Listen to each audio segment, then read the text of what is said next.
What's good, everybody, and welcome back to Capri Social Network. So, in today's video, ladies and gentlemen, I wanted to show clips all on behalf of TikTok of why most modern day black women are doomed. First and foremost, I wanted to state because of their sense of entitlement. Case in point, if you go back to a few months ago when the lady was taken on a date to the Cheesecake Factory and then had the nerve to make a TikTok short or clip about it. This one example, this one case in point goes to show you why also so many black women, modern day black women that is, are single and will remain single due to not only their sense of entitlement, but their high expectations, their high and delusional expectations. I also like to state how it never fails. Every time pretty much you look at the Kendra G show, it never fails. Practically every single female guest that she has on her show that's always looking for a match, always is desiring, first and foremost, let me rewind that. First and foremost, they always usually want a man that's a high value man. In other words, a man that's usually making at the minimum 200,000, if not 200,000 a year, 500,000 at the minimum, and at max or at tops, in some instances, over 1 million a year. These women, to add insult to injury, always are usually, it never fails for the most part, women with kids. And most of the time, women with more than one kid by more than one man, women that I like to refer to as damaged goods, which they are when you sum it all up and when you put it all into perspective, if you catch my drift. Anyways, I'm going to show you all the clips on behalf of not only my perspective on why so many modern day black women, black American women that is, / African American women are doing, but I wanted to show you other people giving their perspectives as well. One of them being Charleston White, who is never afraid to bite his tongue, who is very outspoken and outlandish.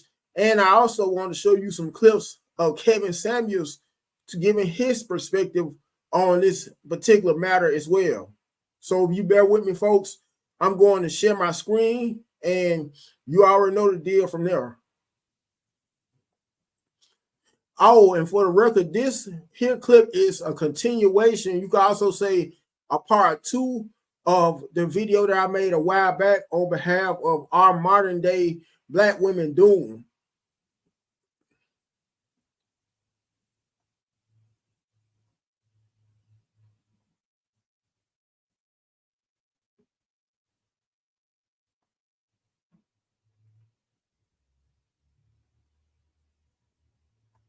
So no, and a woman is not entertaining a punk because she trying to find a strong man.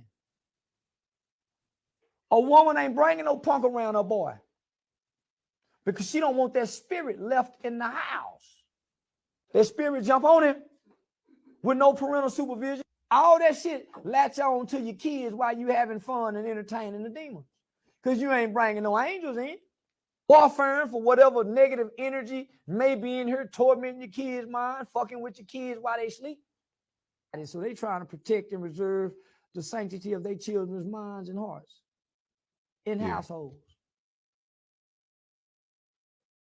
The man has already got on peak. This soft girl Eritrean did some bullshit. This the same thing Pick Me's been telling y'all since day one, which is simply act like a lady. You will get further with men if you are nicer to them. Instead, y'all coin the term unfriendly black hottie and sit around like 30-plus-year-old men girls calling yourself independent, constantly with your dependent hand out. Y'all fight for y'all right to be masculine and exude the most ugly traits you see in men that you claim to hate. And then you don't demonize women until it comes to a Pick Me, because of course, if a man is agreeing with you, you must be wrong. One protection affection from men, but constantly disrespecting them every opportunity you get when they're not behaving how you want them to behave. And then the moment they state their preferences, they're controlling and misogynistic. And of course, it's women's empowerment until we don't agree with you. Then it's name calling and belittling. The fake trope about men's accountability when y'all really just want the leverage to act like them socially and not be judged, but only when it comes to bad parenting and hypersexuality. Instead of correcting the behavior, we should be able to do it because men do it too, even though you know it's wrong. And then use men like ATMs, but then get mad when they treat you like a prostitute. But good luck on y'all soft girl era. The pick me's been new. You have blown your youth. You spent the years between 18 and 35 doing whatever the hell you chose to do. No heat, no judgment.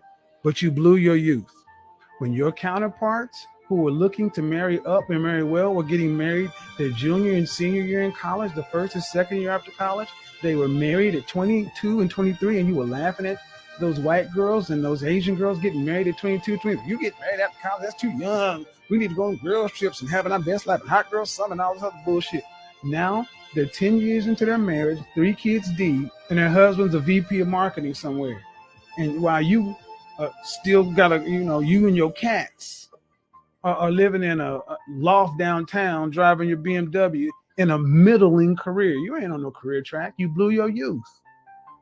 You blew your youth. You can't get that back. You don't have time to play any more games. You don't have another 10 years to try to figure this shit out. You'll be 50. You don't have time to keep playing games. I do not want to say this. I don't. This is why other groups of women are seemingly more successful when it comes to relationships and marriages and anything of that sort than us. And that's because a lot of what we are taught as women, especially within the Black community, we're taught that womanhood is finesse culture, right? Within the Black community, we're taught a lot of the times that in order to be successful in a relationship, you have to have one up over your partner, over your husband, over your boyfriend, over your significant other, over your lover, over whatever. Like, you're supposed to be on the up. You're supposed to have the leverage. You're supposed to have the upper hand. We're taught that that is how you're supposed to conduct yourself within a relationship. Which is, again, what makes us not that ideal for a relationship by any group of men, right? We really do get fucked up based upon how we're taught, what we're taught. Oh, make sure that, you get this out of him, and make sure that he'll never get that out of you, and make sure that you got your own this. Like, we're taught how to be snakes. That's womanhood within the Black community. May the best snake win. And what that does is it creates this environment to where nobody wants to marry us. Nobody wants to be in committed long-term relationships. The only thing that a lot of men really want to do with us is fuck. And the reason why that is because a part of that finesse, a big chunk, a major part of the whole finesse game that we're taught as Black women in order to be a woman, a big chunk of that finesse is sex. So I know how to do that very well, right? I'll use my body to finesse you. And this explains, after the game, this sister just laced a lot of you went. specifically a lot of you sisters, a lot of you other sisters on the sex part. This explains why a lot of you, whenever you may have a kid by a guy, which are usually some of the worst guys you could find to reproduce with, this explains why so many of you don't want to be more responsible parents, more responsible mothers to your children due to how you are so sex crazy and due to how you like to run the streets and hoe around.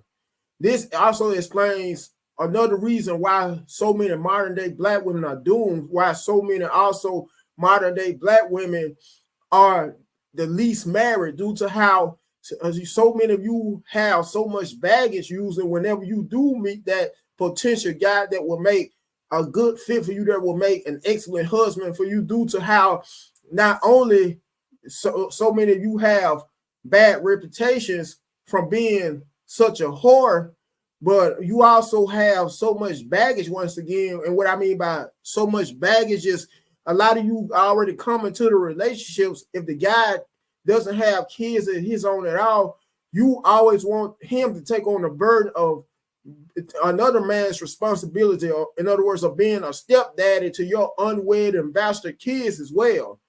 Anyways, I should have one more last clip. After that, I'm out of here.